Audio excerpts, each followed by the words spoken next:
Voy a comentarles tres cuestiones hoy. La primera de ellas es que, como saben, esta tarde a las 3:30 se reúne la mesa del Parlamento. Aquí veremos si Torrent se pliega o no nuevamente a los emisarios de Puigdemont, porque hay que recordar que esta tarde podría decidir la mesa si sigue por la senda de prevaricaciones y desobediencias que ya ha emprendido hace tiempo. Yo quiero recordar que el supuesto acuerdo que cerraron entre sí los dos principales partidos separatistas el jueves pasado, cuando de forma vergonzosa suspendieron el pleno que teníamos iniciado ya de debate de política general, lo suspendieron porque no se ponían de acuerdo, estaban nuevamente peleándose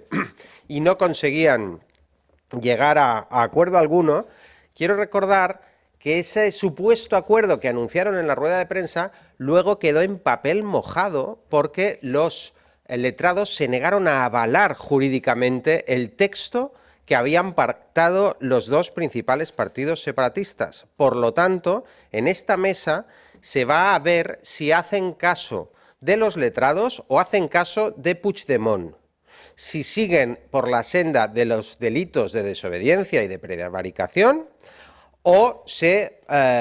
allanan a lo que Ciudadanos está pidiendo continuamente, que es que se respeten simplemente las resoluciones judiciales. Para Ciudadanos, cualquier actuación del Parlamento que no respete sin más la suspensión automática de los 6 diputados afectados por la resolución del Tribunal Supremo sumirá nuevamente al Parlamento en una situación de inestabilidad y de inseguridad jurídica. No podemos estar en un Parlamento sin saber cuántos votos hay en una sesión y, por lo tanto, esto es lo que es el deber del presidente del Parlamento y el de la mesa, tomar las decisiones que hagan que nuestro Parlamento recupere la dignidad y no siga arrastrándose por la indignidad, por la inseguridad y por la inestabilidad jurídica, que es a lo que están llevando los dirigentes del procés. Por lo tanto, recuerden que después de esta mesa, el Parlamento mañana debería proseguir con el debate de política general que se suspendió, repito, de forma vergonzosa y bochornosa por las fuerzas separatistas el jueves de la semana pasada.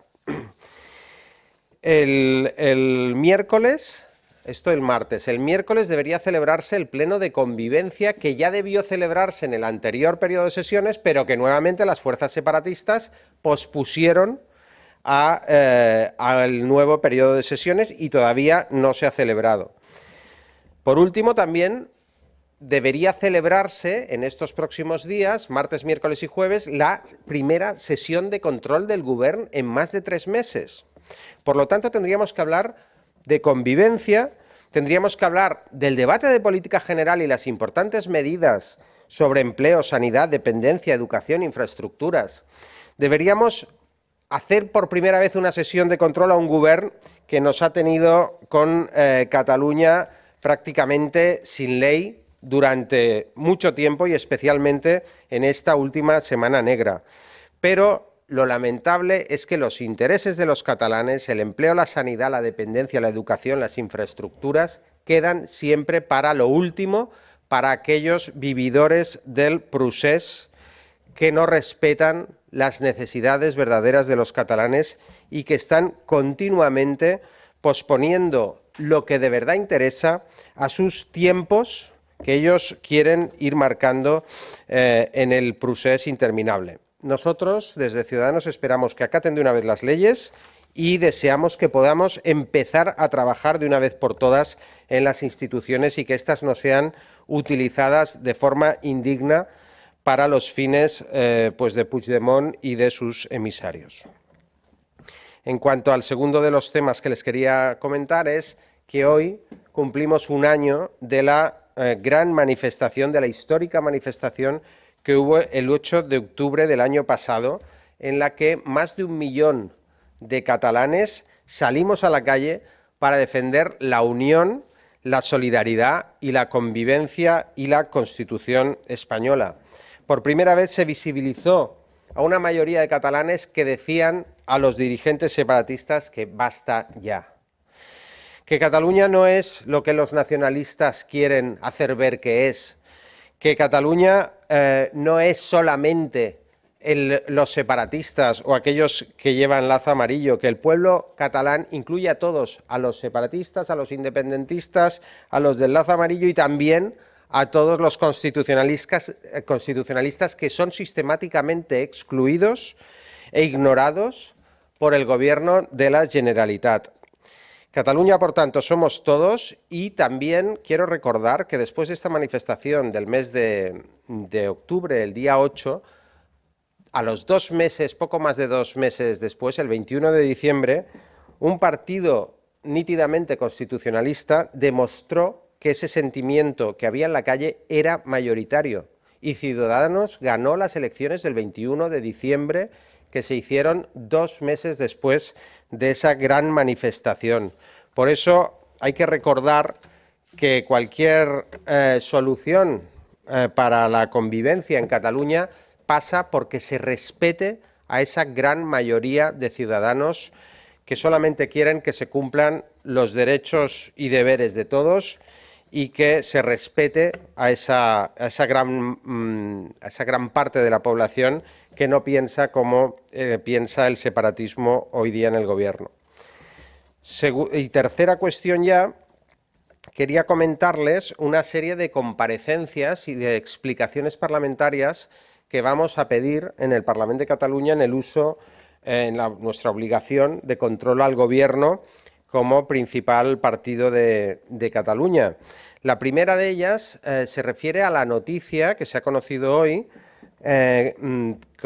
deriva de un informe de la Policía Nacional, conforme el director del IDESCAT envió a vicepresidencia, cuando ésta dependía de Junqueras, los registros de la población catalana para ser utilizados en el supuesto referéndum ilegal del día 1 de octubre de 2017. Estos registros, al parecer, acabaron en poder del señor Jové, que, como saben ustedes, es pues del círculo de confianza de Junqueras. Por lo tanto, con esta última noticia vemos que no es solo que se gastasen el dinero de todos para hacer un referéndum ilegal, no es solo que usasen los medios, los colegios públicos para hacer este referéndum ilegal, sino que además, como muchos de nosotros veníamos denunciando, pues robaron los datos personales y privados de todos los catalanes, vulnerando la ley para cometer actos ilegales.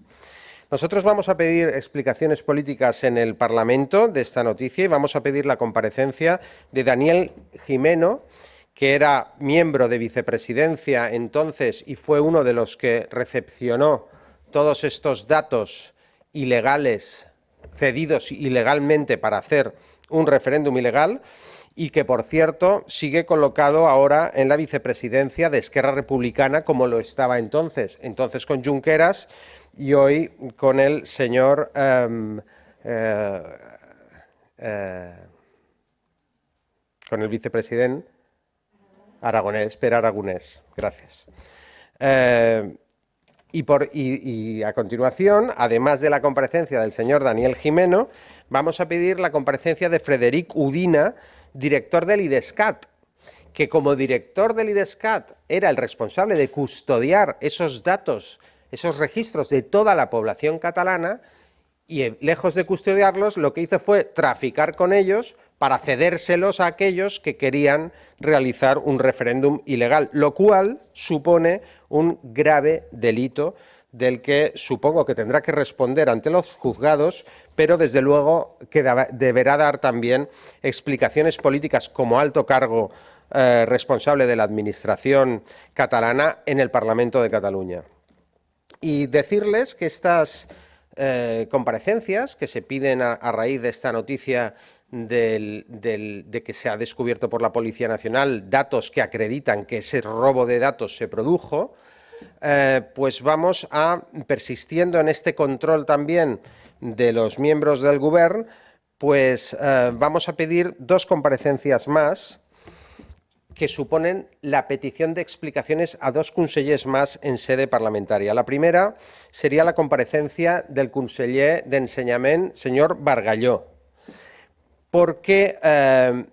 el señor Bargalló sigue instrumentalizando de forma intolerable las escuelas catalanas para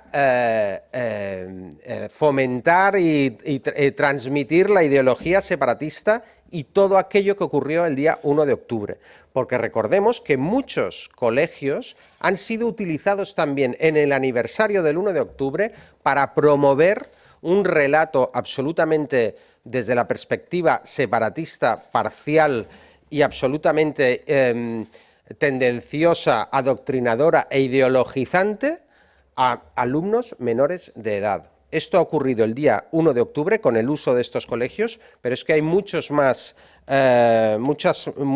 cosas que abundan en la idea de que Bargalló está instrumentalizando permanentemente las escuelas catalanas para la difusión del ideario separatista. También vamos a pedir, y con esto ya acabamos, la comparecencia de la consellera de Justicia, señora Esther Capella, para que responda sobre las noticias que corroboran lo que ya sospechábamos, que existe un trato de favor para los políticos encarcelados. Están recibiendo unas visitas que suponen con mucho un exceso exageradísimo respecto a lo que todos los presos de Cataluña tienen. No podemos tener a políticos presos que tengan privilegios por encima del resto de la población penitenciaria. Es indignante. Es indignante. No tiene apoyo legal, es ilegal, pero es que además es moralmente reprobable e indignante que haya personas que han tenido todas las oportunidades en la vida, han tenido todas las advertencias posibles cuando estaban cometiendo ilegalidades y luego, con una población penitenciaria que muchas veces en su mayoría es de las capas más desfavorecidas de la extracción social, más sin oportunidades, de las personas que menos ayudas tienen en la vida y en la sociedad, resulta que entran políticos presos en las cárceles y ellos son objeto de trato absolutamente privilegiado por parte de las autoridades penitenciarias. Por lo tanto, nosotros vamos a pedir también la comparecencia de la consellera de Justicia por algo que nos parece políticamente intolerable, nos parece ilegal y además nos parece moralmente reprobable.